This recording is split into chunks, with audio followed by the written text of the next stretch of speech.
अब चलते हैं 10 रुपये के सिक्कों के ऊपर, ये जो इन्फॉर्मेशन एंड टेक्नोलॉजी की थीम पर आए थे। तो ये सिक्के 2008 से लेकर 2010 के बीच में मिंट किए गए। ये बायोमेट्रिक कॉइन है। इनका जो वज़न होता है वो लगभग 7.71 ग्राम्स के आसपास होता है। साइज़ जो होता है वो 27 mm होता है और जो शेप होता है वो गोल होता है। और इन सिक्कों में भी जो मिंट मार्क होता है वो सिक्के के ऑफवर साइड होता है। यहाँ पे आपको नीचे ईयर के देखने मिल जाएगा। अब 2008 से स्टार्ट करते हैं।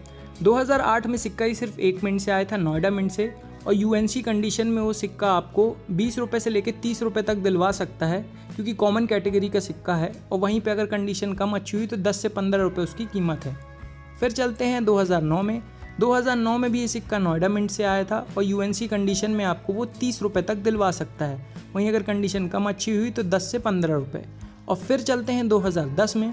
2010 में ये सिक्का 2 मिनटों से आया था, बॉम्बे मिंट और नोएडा मिंट। यहाँ पे जो नोएडा मिंट का सिक्का है वो कॉमन कैटेगरी का सिक्का है। यूएनसी कंडीशन में आपको 20 से 30 रुपये तक दिलवा सकता है। वहीं अगर कंडीशन कम अच्छी हुई तो 10 से 15 रुपये। लेकिन यहाँ पे जो बॉम्बे मिंट का सिक्का है 2010 का, वो स्केर्स कैटेगरी का सिक्का है और वो यूएनसी कंडीशन में आपको 150 रुपये से लेकर 200 रुपये तक दिलवा सकता है। वहीं पर अगर उस सिक्के की कंडीशन कम अच्छी हुई तो 25 से 50 रुपये के बीच में आपको मिल सकते हैं। तो 2010 में ये जो बॉम्बे मिंट का सिक्का आया था 10 रुपये का, ये थोड़ा सा कीमती सिक्का है।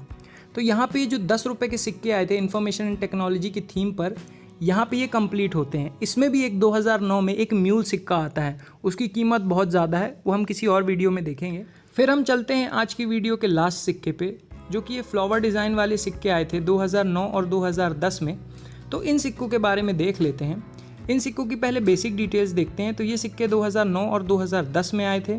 इनका जो मेटल है वो निकल ब्रास है, वज़न लगभग 6 ग्राम है, साइज़ 23 mm है और जो शेप है वो है गोल। और इन सिक्कों में अगर हम मिंट मार्क की बात करें तो आपको रिवर्स साइड में मिंट मार्क देखने को मिलेगा, ईयर के जस्ट नीचे। अभी तक जितने हमने सिक्के देखे उसमें ऑफवर साइड में था, लेकिन इस सिक्के में रिवर्स साइड में नीचे मिंट मार्क है यहाँ पर। ठीक है, अब 2009 से स्टार्ट करते हैं। तो अगर हम कॉइन बुक के हिसाब से चलें तो 2009 में सिर्फ 3 मिनटों से सिक्के आए थे, बॉम्बे मिंट, कैलकाटा मिंट और हैदराबाद मिंट। और तीनों ही सिक्के कॉमन कैटेगरी के हैं। यूएनसी कंडीशन में आपको 20 से 30 रुपये तक मिल सकता है। वहीं अगर कंडीशन कम अच्छी है तो 5 से 7 रुपये इनकी कीमत है। लेकिन यहाँ पे नोएडा मिंट से भी 2009 में सिक्का देखा गया है, जो कि एक अनलिस्टेड सिक्का है, और वो अगर आपके पास है तो वो आपको 1000 रुपये से लेकर 5000 रुपये के बीच में दिलवा सकता है, क्योंकि बहुत कम देखा गया है ये सिक्का। और एज सच इसकी कोई अभी कीमत फिक्स नहीं है। इतने में आप इस सिक्के को बेच सकते हैं, क्योंकि ये बहुत ज़्यादा कम देखा गया है 2009 का सिक्का। तो अगर आपके पास है तो कमेंट सेक्शन में ज़रूर बताइएगा। और वहीं पे अगर हम 2010 की बात करें तो 2010 में ये सिक्का 4 मिनटों से आया